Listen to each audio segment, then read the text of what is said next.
por exemplo, o Hospital Lacan foi descredenciado por São Bernardo e pelos 7 municípios do ABC, só que continua sustentado pelo governo do Estado, e outros hospitais psiquiátricos pelo Estado de São Paulo, além de clínicas e outros espaços. E as AMES psiquiatrias, as AMES psiquiátricas, onde concentram os psiquiatras e esses não ficam na rede, gerando uma rede paralela à rede de atenção psicossocial dos municípios, né? Ou seja, novamente disputando quem oferta o cuidado, e a saúde é municipalizada, só que tripartite, né? Então tem que financiar de forma tripartite.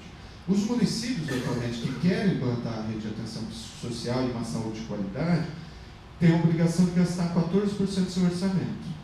Chegam a gastar 35%, 32%, as que querem realmente implantar. O governo federal fica no seu piso, né, o mínimo que precisa investir. E isso aqui incentivando os municípios, então, de uma maneira que incentive o município a implantar a sua própria lei. E o governo do Estado faz o mesmo, fica com o piso, né, o que ele é legalmente obrigado a investir, só que gera uma rede paralela, principalmente na rede de atenção psicossocial. E se você pegar todas as outras redes, se repete isso. Tirando a atenção básica, que existe o PAB nacional, e ele é apelidado de PABinho, o que o governo do Estado dá de tão pouco que é para a rede de atenção, de atenção básica, né? Então, uma das maneiras que talvez o Poder Judiciário poderia colaborar é que forçar não os municípios a implantar tão somente, porque eles ficam sozinhos e se arrebentam nisso, mas forçar o governo do Estado a implantar também, né? Porque a gente precisa também de financiamento, porque a saúde não queremos que seja feito por voluntariado, nós queremos profissionais sérios e responsáveis ali, não que voluntários às vezes não sejam sérios, mas também os trabalhadores também têm direito de serem remunerados, né? E isso vale para outras políticas, como o SUAS, né, como a educação, né? E também, por exemplo, na educação, a gente tem que fazer um debate que às vezes a educação não é municipalizada e a cidade fica com uma parcela da educação, por exemplo, a educação fundamental, só que é obrigada a gastar 25% do seu orçamento, o município, na educação. Só que o resto é do Estado. E aí vai gastar onde? Né?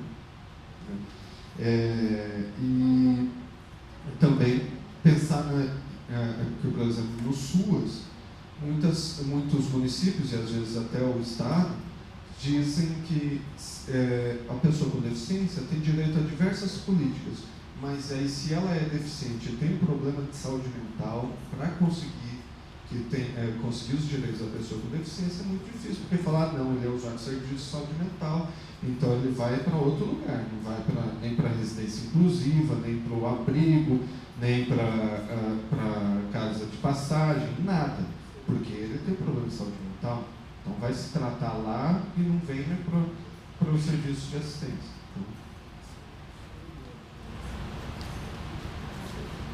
Carolina?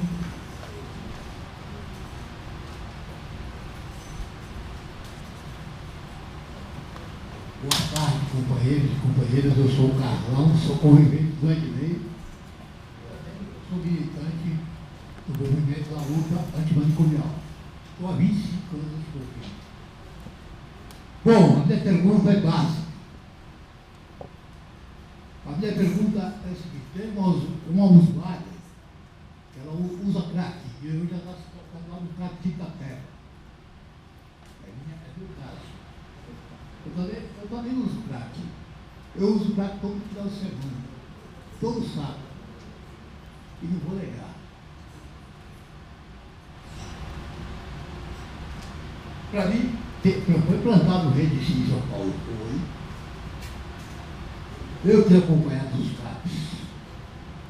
Eu fui usuário de CAPs. Eu fui. Hoje eu estou lá no complexo que é álcool e drogas.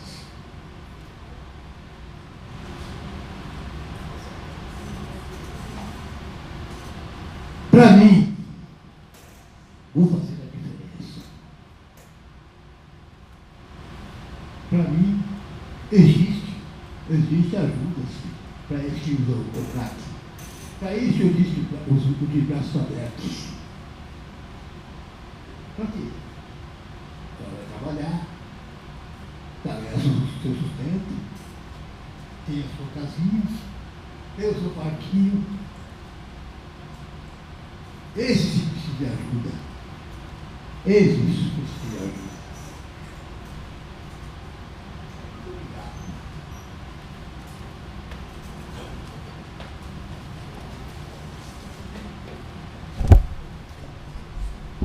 Boa tarde a todos e todas.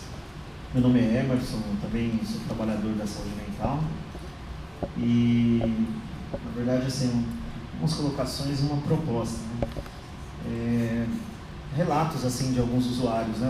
Eu tenho uma unidade de acolhimento e muitos assim são acolhidos pelas residências, pelas comunidades terapêuticas, assim, com propostas assim muito sedutoras. Por quê? Porque muitos estão em situação de rua e assim, relato deles, real, que eles falam, você vai passar lá um tempo, vai ter onde comer, morar, dormir, enfim.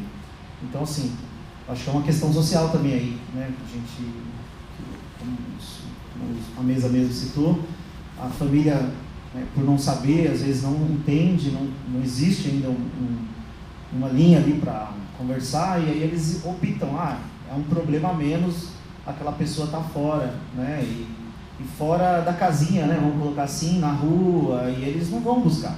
E as comunidades, né, como o mercado, né, mercadoria, né, vão atrás desse público com essas promessas também. E uma outra questão, né, embora seja uma outro dia, é o caráter religioso, né, que coloca como sendo a verdade única, né, e muitas vezes desconstrói, né, o nosso trabalho psicobio, né, social, e medicamentoso, né, a pessoa chega lá, às vezes joga toda a medicação fora porque alguém vai salvar, vamos colocar assim, né. Então, para inquietar mais assim, a questão, né, das comunidades. E, sendo breve assim, ainda na proposta, né, ainda falta um pouco, assim, igual lá, né, unidade de acolhimento, né, ela está para a questão do álcool e drogas, né. Por mais que é temporário, né, a pessoa vai e fica um tempo, a gente oferta e a pessoa às vezes até volta, né, a gente vai apoiando o conjunto. Mas a gente vê também pessoas com a questão de saúde mental, que também acaba entrando ali e não tem um lugar que seja temporário. Eu acho que seria interessante. Então, a proposta é estender, né, para a saúde mental no todo, como essas unidades de acolhimento, né?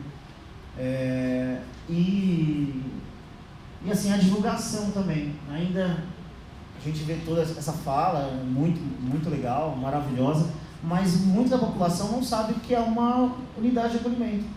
As pessoas simples não sabem, assim, falo simples, né? Não pejorativo, mas não tem esse acesso. E aí vão em buscar as comunidades porque estão dentro da própria comunidade, com a igreja, né? com alguma coisa assim.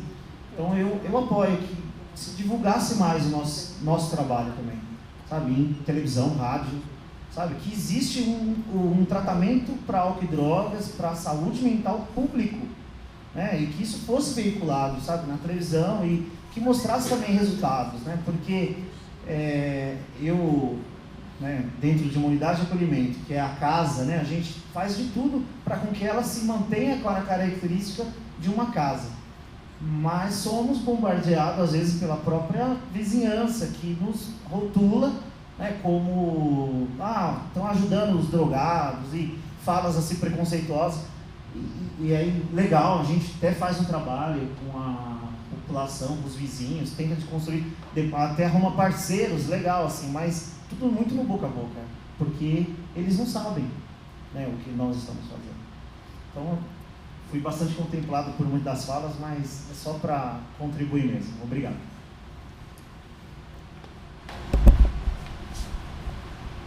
Tem mais gente?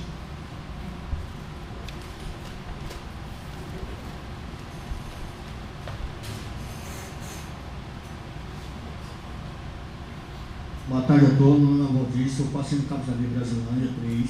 O que o Ana acabou de falar, tem gente da comunidade lá pediu fazer um baixo assinado para tirar o Cabo Saber, que estava fazendo muito barulho para eles.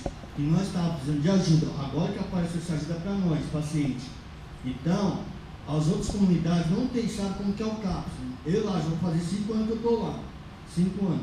Então eu já conheço tudo que é do CAPS lá direitinho, eles acompanham a gente, dá medicação tudo direitinho, tem psicólogo, tem terapeuta acompanhando a gente lá direto. E nós vamos marcar na residência, visitar a gente, sabe como nós estamos, como lá da família, como lá do paciente, está tudo lá acompanhando a gente. Então, essa ajuda para nós vem caiu do céu, para todo mundo, quem precisa dessa ajuda. Então, Cabo Saber Brasilândia, qualquer tipo de área da saúde, está sendo beneficiado para todo mundo. Não é só para nós, também para a comunidade também. Quem precisa, parente que precisa, vai lá fazer tratamento, procurar ajuda. Então, isso aí está aparecendo muito para a gente, para a comunidade. Então, é só isso que eu queria dizer para vocês.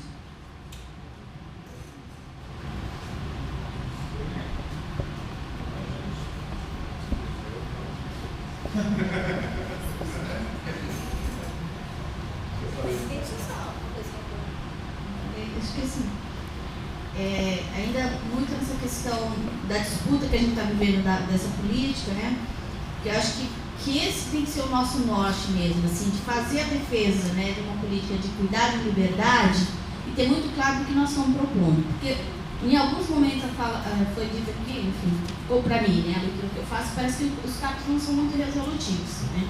Agora, é importante a gente lembrar que desde a década de 80, que nós tivemos os primeiros CAPs até agora, vem tendo não tem uma implantação, mas tem um desmonte desses CAPs, transformando em pequenos manicômios. Então, gente, assim, acho que nós temos que fazer a defesa da política de cuidado e liberdade, isso tem que ser muito forte, tem que ser o centro do debate nosso, e também tentar desconstruir essas relações, porque o que a gente viu no Rio de Janeiro foi tentar uma política, né, de aprisionamento, de isolamento das pessoas. Em São Paulo, o movimento aqui, e os nossos parceiros que entrou com a medida e contra, e dizer que hoje nós temos que construir, um movimento de rua. Se a gente também não for, né, tentar ir para a rua, para tentar botar essa discussão, eu acho que a gente acaba perdendo, porque a disputa está muito forte, assim. Acho que a gente está vivendo um momento importante no país, e eu acho que nós temos que organizar um movimento para isso. Dizer muito claro, assim, olha, nós corremos risco,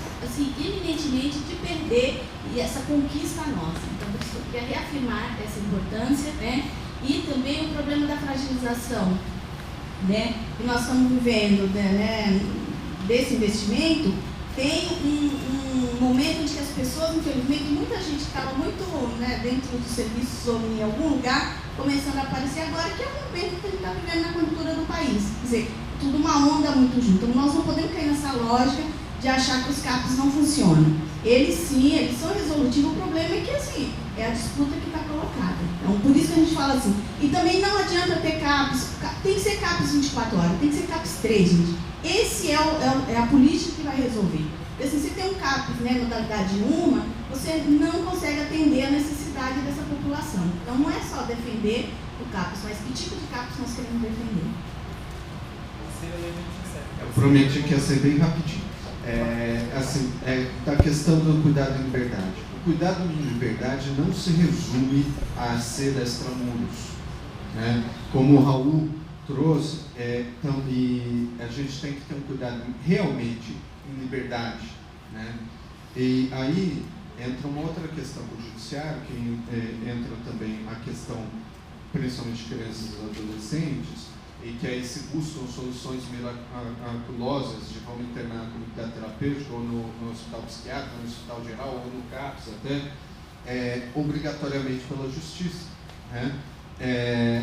Por exemplo, existem diversos colegas de vocês pedindo relatórios atrás de relatórios sobre tratamento de mães de crianças ou das próprias crianças, com um estigma de que se a pessoa estiver em tratamento, ela vai ser uma boa mãe. Então, se decidirá pela guarda da criança se ela estiver em tratamento ou não. Ou que, porque ela é usuária de drogas, ela não é uma boa mãe. Entendeu? Então, tem uma mística aí que concordo com o que foi dito. Nós temos que trabalhar no lance da legalização das drogas para facilitar esse debate, facilitar a promoção da saúde, né?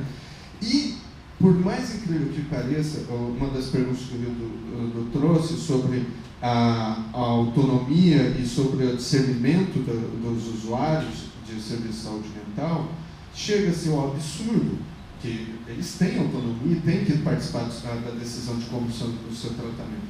De, às vezes, o delegado ou o promotor de justiça ou o próprio juiz questionar numa situação que um usuário de drogas ou uma pessoa com problema de saúde mental denuncia um abuso ou sexual ou uma violência, questiona o serviço de saúde se a pessoa não é louca e não está mentindo sobre o assunto, se ela tem discernimento se ela foi abusada ou não.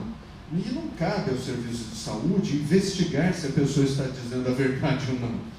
Entendeu? Cabe a outras instâncias fazer essa investigação. Mas a resposta é de que todas as pessoas que estão em cuidado têm autonomia e podem fazer a denúncia, e a averiguação se isso é verdade ou não cabe a outra esfera que não é da saúde, que não tem um cuidado de saúde, não uma investigação. E a violação de sigilo de saúde por parte do Judiciário, principalmente do Ministério Público, quando pedem relatórios atrás de relatórios para saber se a pessoa está em tratamento e que tratamento ela precisa. Ela está em tratamento e violar esse sigilo ou pedir, às vezes, até o prontuário das pessoas, ao meu ver, é descabido, porque o Poder Judiciário, inclusive, possui seus peritos, todo um aparato dos técnicos do Judiciário que podem fazer uma avaliação, por exemplo, de guarda, né? E só que aí busca-se, está em tratamento, ela é uma pessoa que pode ter tendências violentas, e pergunta isso para a saúde, né? E aí, às vezes, acaba internando, vai saber se aonde, né? Obrigado a todos pelas perguntas, tem bastante coisa para vocês se debruçarem, né? Eu vou então acrescentar só mais uma, que é a respeito disso que o Raul comentou, né? Todos comentaram, na verdade, a respeito do sistema de justiça como violador de direitos. E a minha pergunta é, como que a gente sensibiliza internamente o sistema de justiça para mudar isso? Quer dizer, essa é uma das nossas agruras lá no grupo de direitos humanos, quer dizer, o que a gente faz com colegas que pedem internação compulsória? Como sensibilizar essas pessoas? Né? Já é difícil fazer isso com defensores, com juízes, com promotores, é muito difícil. Né? Como sensibilizar um juiz a não fazer isso que você estava comentando? Né? É com seminário, é com capacitação, como que a gente pode fazer isso? Vamos combinar 10 minutos para cada um? Eu também queria fazer uma questão. Primeiro que eu vou recordar aqui com o Djalma que antes do ECA nós tínhamos o sistema jurídico, que era o sistema jurídico de licitação irregular. E um grupo de pessoas começou a trabalhar, se chamava antigamente liberdade assistida familiar, comunitária, que depois, mais tarde, no ECA veio se transformar na Associação Cooperativa de Liberdade Assistida. Então, foi um passo, foi uma construção.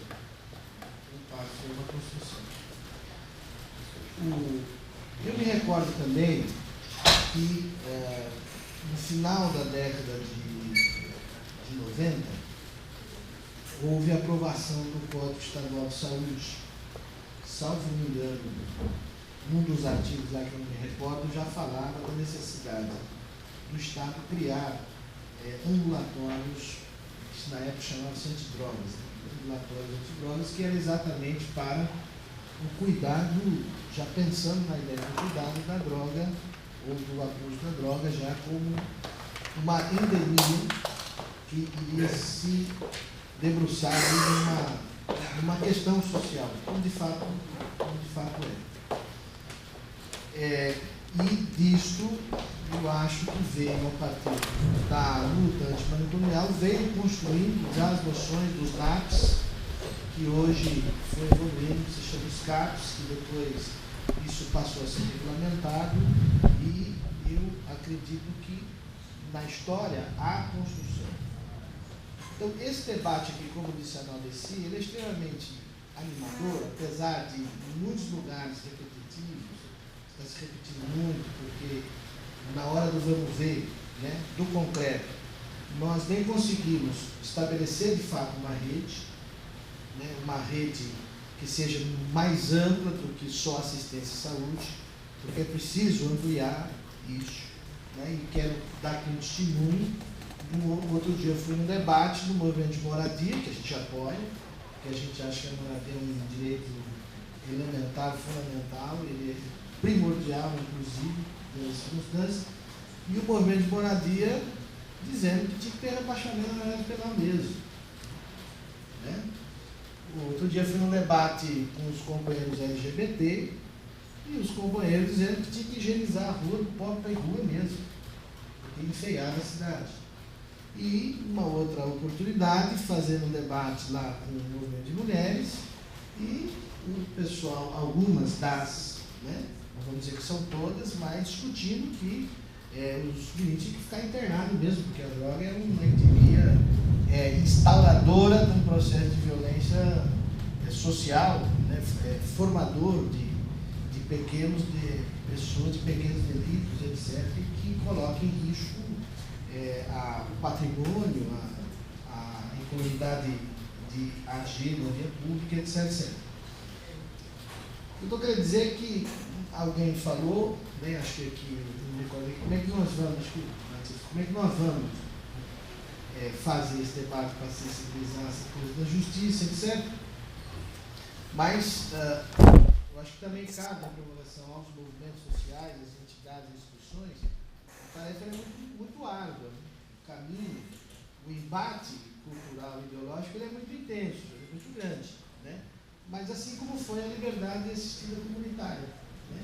Que havia resistências, que havia etc. E hoje a liberdade assistida ela compõe, por exemplo, uma das medidas socioeducativas e que mais apresenta resultados em termos de inclusão daquele menino, de reflexão sobre as ações, enfim, de atos infracionais que ele cometeu, e que mais apresenta os resultados positivos, inclusivos,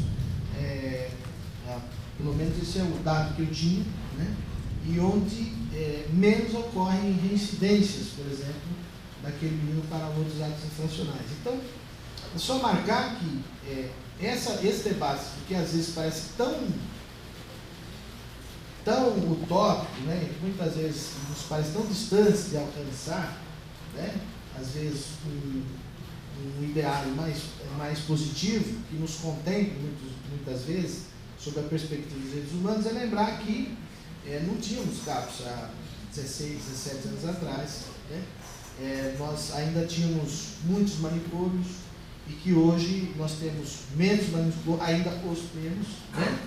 E que essa lógica antimanicomial que começou a existir com a fundamentação, inclusive, da existência das CETs, ou seja, das comunidades terapêuticas, elas não são isoladas. Eu acho que alguém aqui, acho que o próprio Djalma, ou Estevam, de alguma maneira, coloca que a existência das comunidades terapêuticas não são, no vácuo, né, como o Djalma contou, elas não são isoladas, elas não acontecem por acaso. Existe, obviamente, um pensamento, existe uma articulação, né, que coloca, a partir das comunidades terapêuticas, uma forma, né, de que nós possamos perpetuar, a partir das políticas públicas de saúde e também de justiça, a exclusão. Então, acho que nessa linha, eu enxergo esse debate a médio e longo prazo de maneira muito positiva. Né? Eu enxergo isso de maneira muito positiva. Mas é fundamental que todos os movimentos, entidades, equipamentos de saúde, etc., façam também a formação da sua rede. Ou seja, estabelecer a rede, ela é fundamental, porque eu acho que ela pode ser uma das grandes respostas do qual talvez nós estamos procurando. porque é no debate, na discussão em rede, que eu acredito que nós vamos, inclusive, não convencer, mas eu acho que esse núcleo, esse grupo que pensa, né, no modelo de tratamento com cuidado e liberdade, isso é uma proposta a ser vencida, inclusive nos meios dos movimentos sociais. Né? Os movimentos de favela, quando a gente vai lá falar sobre a violência policial, as presidentes das comunidades falam assim, não tinha que nossa comunidade não botar uns meninos aqui, né? Ou seja, então nós temos que termos, formarmos a rede exatamente para que a gente possa ir avançando, inclusive na discussão dentro do campo social, dentro do campo popular. Né? E, para encerrar, tem uma questão que eu me recordo que era um debate muito intenso dentro dos termos, que muitas decisões que a gente viu que provocam internação, né, fazem sob a ótica dos direitos humanos, dizendo até para a proteção dos direitos humanos daquele usuário que se aplique uma medida de segurança para ele mesmo, porque ele não tem discernimento, e é por isso que aí o Estado ele entra como mandatário para obrigar, enquanto indivíduo, a se submeter a um determinado conduta, usando da justificativa exatamente a ideia de proteção da dignidade da pessoa humana, ou seja, considerando o sujeito lá um trapo humano, né, uma pessoa sem capacidade, inclusive, de decidir, que então o Estado ele entra e obriga, né, faz uma ação de mando, usando exatamente o argumento dos direitos humanos. Então eu queria jogar essa pergunta para a mesa também, entre tantas outras que foram colocadas, porque eu acho fundamental que isso apareça no relatório dessas audiências públicas que nós estamos fazendo. Quem que quer começar?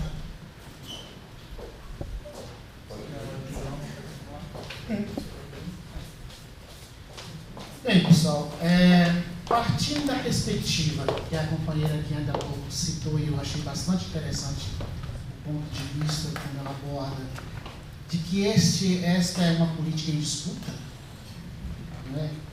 E aí acho que nós teremos um campo vasto para aprofundar que disputa é essa. Então, partindo dessa premissa, eu acho que não tem que ter dedos para fazer esse debate. Né? Não tem que ter meia culpa ou meia boca, tem que fazer. Né? E se eu vou partir desse princípio, eu diria, e aí me vem à cabeça algumas questões que eu acho importante, que vocês estão chamando de movimento já, desde lá do final da década de 90, que vem para a década de 2000, de movimento. Então, um aspecto importante da organização deste movimento é a perspectiva do sequestro. Eu não diria que é uma política em disputa, mas eu diria que é uma política tentando ser resgatada de um local sequestrado, que é de um período aí desde o início do século XX para cá, e que agora ela precisa de encontrar o seu assentamento no lugar correto. Então, esse movimento tenta resgatar isso do pensamento de uma população que é de classe média alta e de uma população que culturalmente quer ver, como vocês mesmos disseram, quer ver os seus doentes fora do circuito social e do convívio social. Se partir desse princípio, eu diria, Rildo, que o CONDEP precisa descentralizar o debate. Né? Esse debate não pode acontecer mais aqui com todo o conforto da sala do auditório da sede central do Conselho Regional de Psicologia. Ele precisa ir para a periferia, ele precisa ir para a Brasilândia, ele precisa ir para Marcilac, ele precisa ir para a cidade de Tiradentes e por aí afora. Porque esse não é um debate só deste coletivo aqui, que tem um notório saber do que nós estamos dizendo. Precisamos que, de fato, Dona Maria, que tem um filho lá na comunidade terapêutica hoje, ela aproprie desse pensamento, desse debate, que para ela, o filho dela está sendo cuidado. E ao chegar para conversar com ela, eu vou ter que tomar todo o cuidado do mundo para não ser grosseiro e desconstruir um pensamento no vácuo da ausência da política pública. Eu não posso levar este pensamento que nós estamos organizando em torno de um grupo que pensa a política desde então, que organiza o movimento social em torno dessa temática, para a periferia da forma que está colocado aqui. Então, a primeira questão, vamos descentralizar isso, e Miro, vamos colocar o SEDEC Interlagos à disposição Está lá todo aquele espaço que você conheceu. Se quiser ir para a região, vamos fazer para lá. E vamos convidar lá no extremo sul toda aquela rede que está lá, que precisa começar a pensar desta forma. E aí, quando o debate foi fluindo aqui, eu me lembrei muito do ordenamento político institucional, de que nós discutimos muito na chegada do Estatuto da Criança e do Adolescente. Por exemplo, como é que nós desmontamos, entendeu, toda uma rede de grandes orfanatos existente no país há séculos, e que vinha fazendo um trabalho no vácuo da política de proteção, no vácuo da política pública, vinha fazendo um trabalho excelente, também pelas igrejas, com todo o respeito que aquele momento talvez era o que tinha, né, para aquele momento. Então me lembra muito, e eu me lembro que no estado de São Paulo, um dos maiores orfanatos que a gente tinha aqui, que deu muito trabalho para desmontar, era a unidade dos pequenininhos da Fundação Casa, da então FEBEM. E que em alguns momentos em fiscalização e em visitas, chegava lá e encontrar 600 crianças pequenininhas dentro daquela unidade da Fundação Casa. E um debate muito arrojado para se tirar daí. Tem um outro debate muito mais recente que nós precisamos trazer para cá também, que está no âmbito da proteção, por exemplo, que é com relação às ferramentas da perícia, da política científica, técnica do Estado de São Paulo, no que diz respeito a abuso e a violência e exploração sexual. Eu falo das meninas e eu falo das mulheres adultas. A polícia científica não tem instrumento adequado no Estado de São Paulo e no país, capaz de dar veracidade à denúncia que a menina chega diante do delegado para fazer que ela foi violentada ou que ela foi abusada. A menos que neste período da denúncia acontece no exame detectar vestígios materiais da violação, sêmen, pelo e etc. Se passou tempo e não tem mais isso, a menina fica como mentirosa, entendeu? Nós estamos falando de saúde mental. Nós estamos falando de saúde mental e de uma população toda encarcerada por conta de saúde mental e que em algum momento, muitos dos meninos que estão dentro das unidades da Fundação Casa são levados, sim, ao afetamento de um problema neurológico, psiquiátrico, por conta do ambiente, por conta do menino agora, que chegou a denúncia hoje de manhã no Cidade Interlagos, que não sei se vocês se lembram de um caso que aconteceu aqui na frente do aeroporto de Congonha, há 30 dias atrás, numa perseguição policial de madrugada, que a polícia cercou os caras lá na frente do aeroporto, que fechou o Washington Luiz, teve um problema. Hoje eu descobri de quem estavam falando. São 3 adolescentes, entendeu? E que um deles está desde há 15 dias sentado em uma cadeira dentro da unidade da Fundação Casa, sem ter direito ao espaço coletivo. Então, nós estamos falando de saúde mental, não é? Então vamos produzir uma questão. Uma outra questão fundamental nesse debate é a transversalidade. Nós estamos falando de quê? De uma política de saúde ou de uma política de direitos humanos? Porque se for uma política de saúde, e eu vou pedir, inclusive, essa é uma proposição que eu faço, se for uma política de saúde, os CONDEP cobrar imediatamente das autoridades públicas de saúde do Estado de São Paulo a fiscalização, entendeu, permanente, como vocês mesmos reforçando isso, permanente dessas unidades terapêuticas. E uma fiscalização que vai a campo para descobrir aquelas que não estão registradas em lugar nenhum. Entendeu? Que são clandestinas, que estão de fato, Raul, lá na descambada do Macilar, que já desce lá para Itanhaém, que ninguém vai conseguir chegar lá, a não ser o pessoal que gosta de fazer turismo de aventura naquela região. Então, uma fiscalização adequada. Uma outra questão que alguém levantou é que o Estatuto da Criança e Adolescente versus o uso de droga. Não há um capítulo especial no Estatuto da Criança e Adolescente, porque, de fato, não há, naquele momento de construção do Estatuto, e esse é um vácuo também que histórico a gente levanta, nenhum legislador, nenhum movimento de infância naquele momento estava preocupado com esse aspecto. Esse é um aspecto recente. Naquele momento, queria se garantir que este país tivesse uma doutrina de proteção geral. E depois foi descobrindo as nuances dessa doutrina de proteção, e a saúde mental é uma delas, ela é recente. E é claro que ela vai ter que entrar em lei complementar, é claro que ela vai ter que entrar em lei ordinária. E, por fim, sugerir ao movimento sair, talvez do nosso enfoque mais técnico e ir para o enfoque político. Porque muito desta luta, ela vai se ganhar na luta política.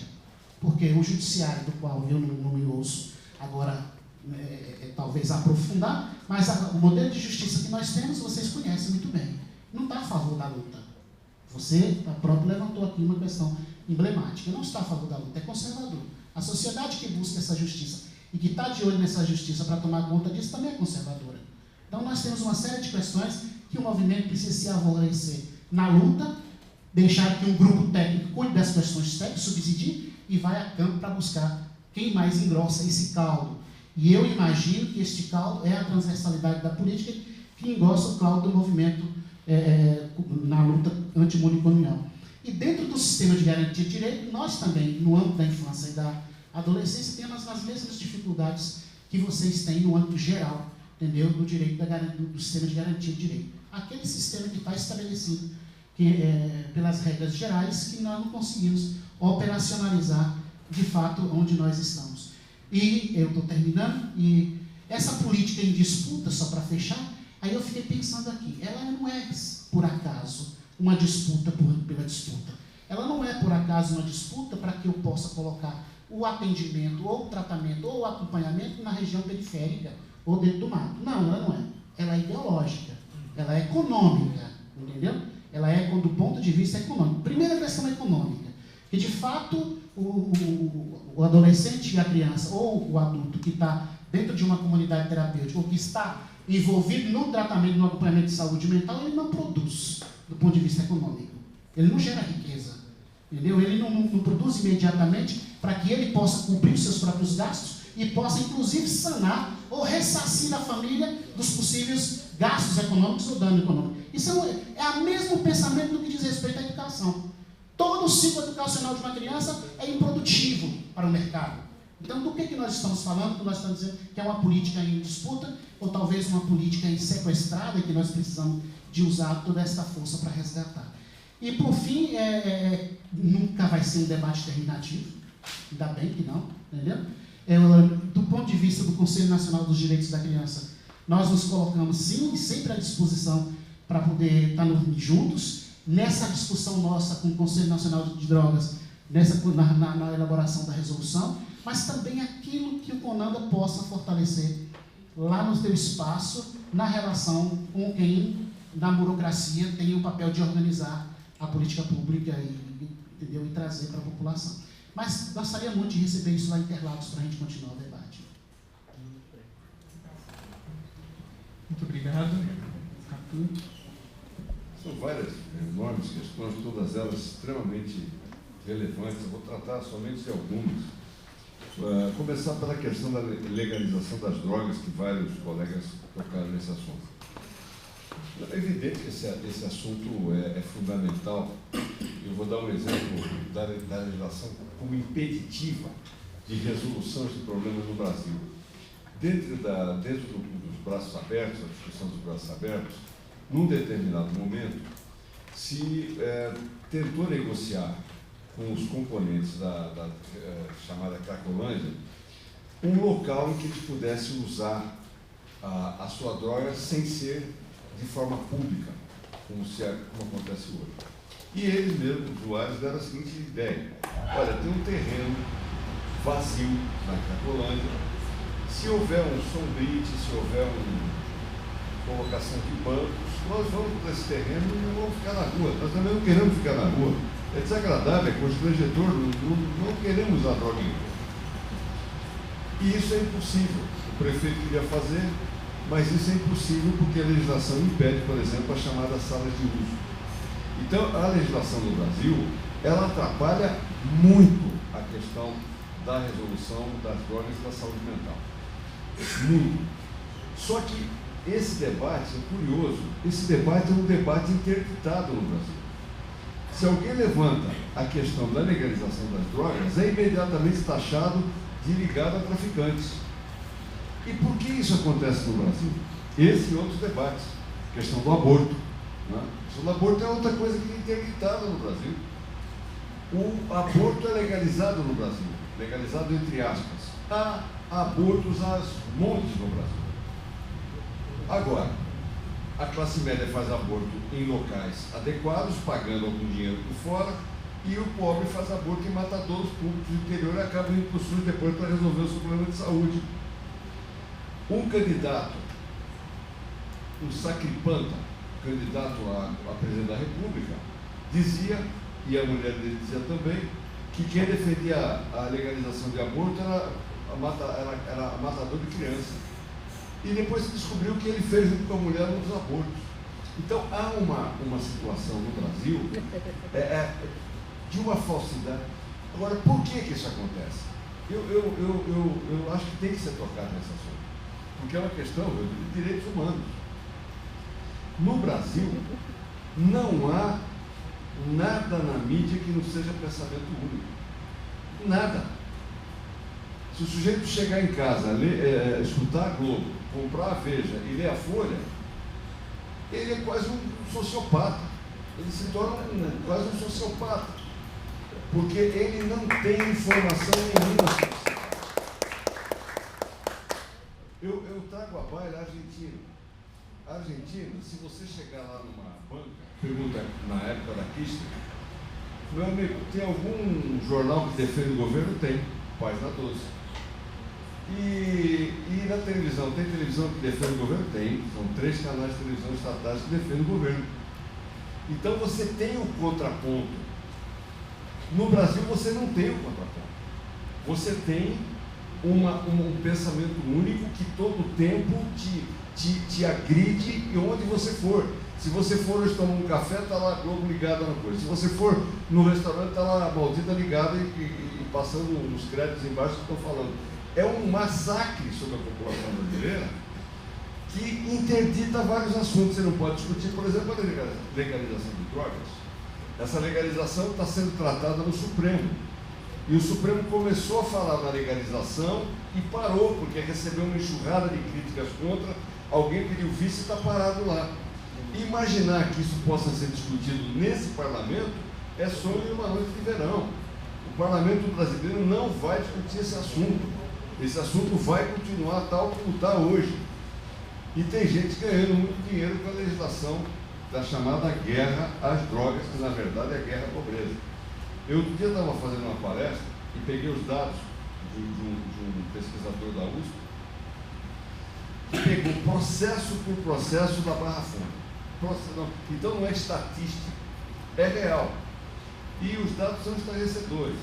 80% dos presos por tráfico de maconha são presos com até 100 gramas de maconha, o que é nada.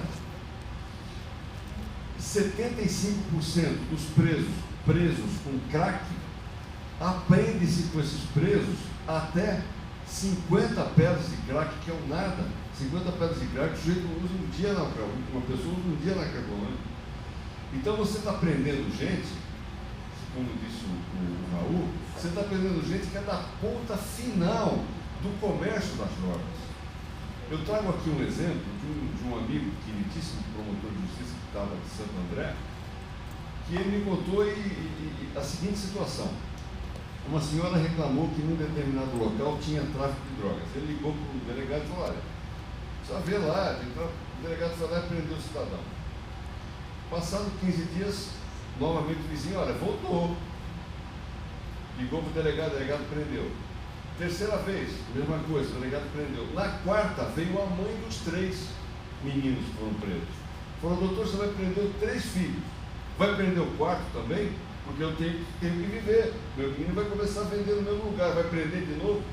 Então você está prendendo a última ponta da ramificação do comércio de droga. Não resolve nada. Dá uma sensação para a sociedade que está prendendo ninguém. E mais, está prendendo e leva para que cadeia? Leva uma cadeia que está dominada por quem monopoliza em São Paulo, que é o PCC, o comércio de drogas.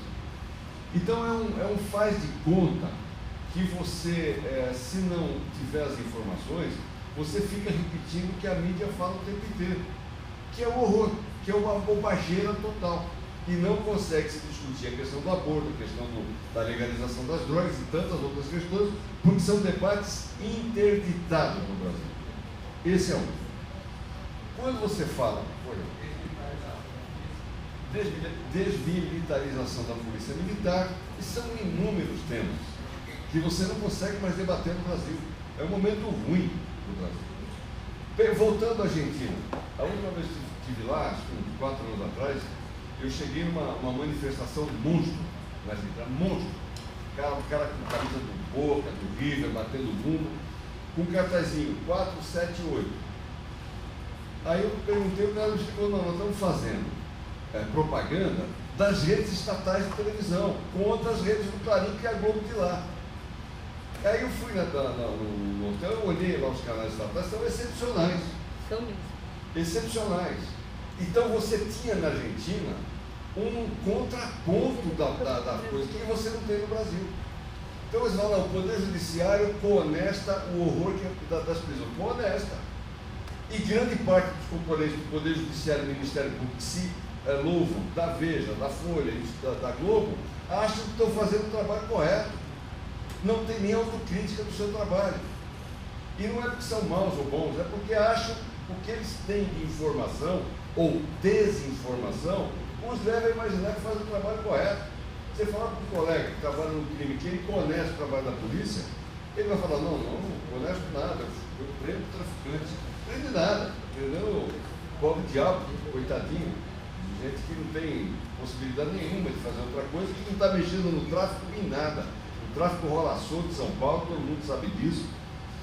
A questão da disputa, eu acho que a questão da disputa, pelo que eu entendi do que ela fala, é o seguinte, tem um modelo do governo do Estado de São Paulo, que é o modelo Cratóide, de internação nas comunidades, e tem um modelo que iniciou-se por meio dos braços abertos, que é um modelo intersecretarial, que é um modelo que me parece mais concetâneo com a lei de 2001. E por que isso está em disputa em São Paulo? Porque o governador, evidentemente, vai ser candidato a governador em 2018. Então a disputa em São Paulo é essa, olha, o meu modelo de internação é mais eficiente que o teu, de dar emprego, etc, etc, etc. E essa disputa é desigual porque o governo do Estado tem a mídia a seu favor. Então, se você pegou, eu li uma revista, uma matéria da mídia sobre a Cracolândia, sobre os braços abertos, que é uma piada, você dá risada do que está ali, está escrito, não tem nada a ver com a realidade. Então, isso que eu entendi que essa disputa é uma disputa de modelo de tratamento da questão de saúde mental. Essa disputa vai levar para 2018. É evidente que o governador vai dizer, olha, o modelo que eu implantei em São Paulo é excepcional, o Cratóide é maravilhoso, é nada. Tem uma série de defeitos, como o braços abertos também tem. Mas esses modelos estão em disputa. Teria centenas de outras questões, são questões da maior, só do CAPES brasileiro. Só uma pergunta, o CAPES está sendo tirado de lá, é isso? A comunidade que não era a comunidade que queria fazer abaixo-assinado para poder tirar o CAPES. Sim, mas a Secretaria de Cidade do município? Aí até agora ninguém dá resposta, aquela disputa. Não, assim, tem um movimento que eu sou do parceiro que faz a violência lá. Tem um movimento para a saída do CAPES e da unidade de acolhimento da rua. Mas já foi trabalhado, já teve assembleia com os vizinhos para a permanência do serviço ali.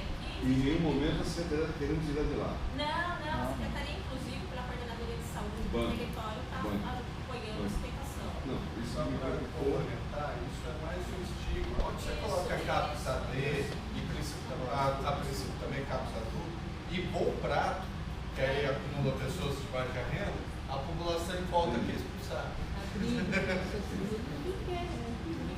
Olha, muito obrigado pelas perguntas e pela paciência e pelo debate, que para mim está sendo bastante bom.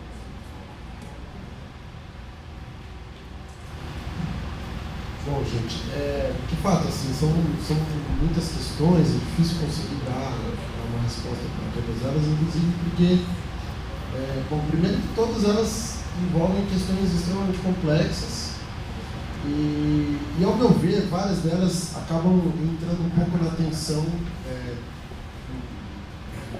no aspecto da minha fala, que foi um pouco a tensão entre saúde como direito e saúde como controle social. Acho que isso é uma das chaves para a gente entender todos os problemas que foram colocados aqui, então de defensoria, ou mesmo do Ministério Público, de interações psiquiátricas voluntárias ou compulsórias, o judiciário, enfim, determinando isso. Enfim, várias dessas questões colocadas, ao meu ver, passam por essa tensão, que é um problema dentro da saúde, dentro do do histórico da saúde pública. Agora, a relação da saúde com o direito também passa por essa tensão. Né? Então, quando a gente fala sobre justiça terapêutica, a gente está aí a justiça como controle e a justiça criminal lado a lado, dando as mãos e ambos decidindo ou dando o mínimo de espaço de liberdade para o sujeito escolher se ele vai para o manicômio ou se ele vai para a prisão. Né? Que é trágico, mas é um pouco isso que está colocado dentro do nosso horizonte. Né? Teve uma questão que nem foi abordada aqui, mas que eu ainda quero colocar para vocês e que nós, no núcleo, estamos tentando nos debruçar, que se trata sobre o problema das interdições civis, que tem aumentado muito no estado de São Paulo, com pedidos, seja do Ministério Público, seja da própria Defensoria Pública, de usuários de drogas. Quer dizer, tem aumentado de forma muito dramática esses pedidos, e lá na Defensoria Pública a gente foi, nos demos conta que o familiar que chegar na triagem com o pedido de interdição civil, ele sai com um panfletinho com a relação de documentos que a mãe tem que levar. Quer dizer, como é que a pessoa chega até a Defensoria Pública com um pedido desse e ela sai com uma orientação de, então entrega os documentos que nós vamos pedir. E desde o início, no momento que teve as propostas de internação compulsória, que isso virou um grande debate lá em 2012, a Defensoria tem feito vários seminários, debates, enfim, atividades de formação interna, inclusive com o público externo, para que a gente mude isso internamente. A gente reconhece e sabemos que isso é um problema interno nosso, embora não exclusivo nosso, mas sabemos e reconhecemos isso. E temos feito debate com os colegas na carreira, tentando sensibilizar, oferecendo subsídios, artigos científicos, modelos de peças, jurisprudências, enfim, tudo que está ao nosso alcance para oferecer informações, que eu concordo. Quer dizer, o problema é um pouco de falta de informação. Eu acho que o problema é um misto de falta de informação com um aspecto político-ideológico mesmo. Político-ideológico no sentido de que o colega entende que, de fato, se o sujeito está usando crack, ele não pode estar no CAPS, ele tem que estar internado, ele tem que estar longe, ele tem que estar preso, de alguma maneira preso. Né? Quer dizer, e aí entra dentro do dilema da saúde como controle e da sua relação com o sistema de justiça. Muitas vezes, dentro da Defensoria, na nossa atuação, eu percebo que, enfim, retomando a minha história de vida, na faculdade, criticando muito do universo jurídico, eu via, para mim, o positivismo era algo que representava, quer dizer, como o judiciário, a faceta anacrônica e conservadora do judiciário. Não, o judiciário é muito positivista, e é aquele juiz extremamente legalista, não consegue olhar a lei e entender a realidade e fazer uma aplicação da lei de acordo com o que acontece na realidade. Hoje eu já mudei. Eu já acho que, às vezes, se a gente tivesse um judiciário mais positivista, estaria ótimo, ótimo. Porque o judiciário sequer positivista consegue ser. A gente vê decisões dentro do judiciário que são absolutamente absurdas. Um exemplo, fomos acionados pelo CONDEP e pelo Ministério da Saúde porque, em Presidente Prudente, um juiz resolveu, dentro de uma ação de interdição civil de um sujeito, ele resolveu proibir que cerca de 40 pessoas fossem transferidas de um hospital psiquiátrico para uma residência terapêutica, dentro de um processo de desinstitucionalização, de fechamento do hospital e de abertura das residências terapêuticas. O judiciário, dentro de uma ação de interdição, resolveu, então, mexer não na interdição, mas na internação. E mais, o absurdo não termina por aí, porque ele pega a decisão que vale para um, ele copia, joga em outros 20 processos e vale para todo mundo. Mas, não para por aí. Ele ainda pega e obriga o Estado e o município a pagar para o hospital psiquiátrico o mesmo que pagaria para as residências terapêuticas. Porque, segundo a avaliação do juiz e da reclamação do hospital, o que se paga na diária do hospital psiquiátrico era insuficiente, e que era injusto que a residência terapêutica recebesse mais. Então, com uma decisão dessa de 7, 8 páginas, que foi replicada em tantos outros processos, mais, enfim, 4 dezenas de processos, ele violou diversos dispositivos do Código de Processo Civil, da Lei da Reforma Psiquiátrica, do Código Civil. Ele, assim, é de uma falta de técnica, inclusive. Então, nesse caso, se o juiz fosse positivista, legalista, estaria bom demais. Mas sequer isso o nosso judiciário é. O nosso judiciário ele é conservador e ele esquece a lei quando não interessa. É bem isso que acontece. Né? Agora, mesmo se a gente for pegar a lei, então, mesmo a lei da reforma psiquiátrica, o ECA, e aí eu vou pedir licença para criticar esses diplomas, e, evidentemente, não podemos desmerecer, esquecer o aspecto da conquista social dentro de um momento histórico, que foi da garantia de direitos, mudança de paradigma, seja na atenção, no serviço de atenção para crianças e adolescentes, seja do serviço de assistência em saúde mental, mas as leis também contêm problemas, e problemas graves, ao meu ver. Então, o ECA, por exemplo, ele ainda tem dentro de si diversas características do menorismo, do Código de Menores. O artigo 19 do ECA, que trata sobre o direito à convivência familiar e comunitária, ele diz lá que crianças e adolescentes têm o direito à convivência familiar e comunitária, vírgula, e aí vem uma parte horrenda. Ele diz: num ambiente longe de pessoas que utilizam entorpecentes. O ECA diz isso. O ECA está lá colocando que é direito da criança e do adolescente viver num ambiente longe de pessoas que usam drogas. A quem se destina esta disposição do ECA? Ela não se destina ao empresário, ao filho do empresário, ao filho do professor universitário, do defensor público, do promotor, do juiz, que chega em casa e toma uma dose de Black Label com gelo de água de coco, deliciosamente temperado. Não é para o filho dessas pessoas, né? É para o filho do pobre negro que está lá na favela e que usa crack e que, enfim, né? A lei da reforma, ela também tem problemas. E um grande problema ao ver é que ela é muito lacônica. Ela, claro, todas as leis e a nossa Constituição são frutos de acordos políticos. Isso é muito claro e a gente tem que ter essa noção. A Constituição Federal garante a propriedade é um direito fundamental, no artigo 5º. E no inciso seguinte ela diz: a propriedade deverá cumprir a sua função social.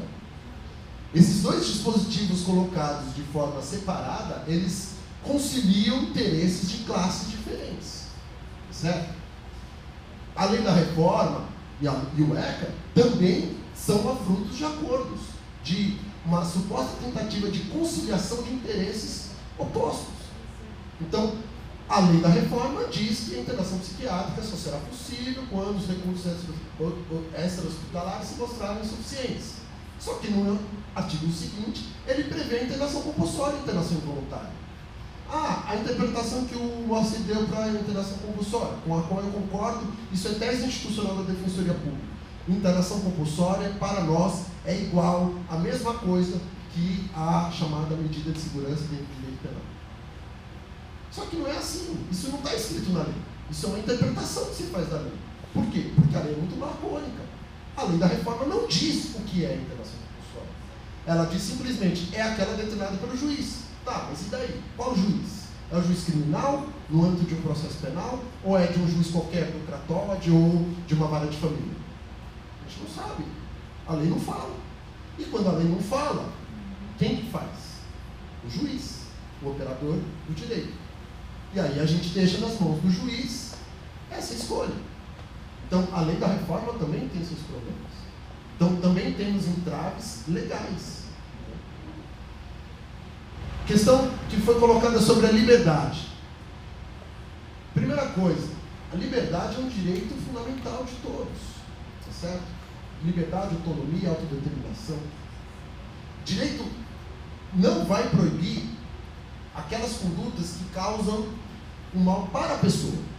Então, o direito penal não é crime, por exemplo, mesmo no nosso Código Penal fascista do Estado Novo,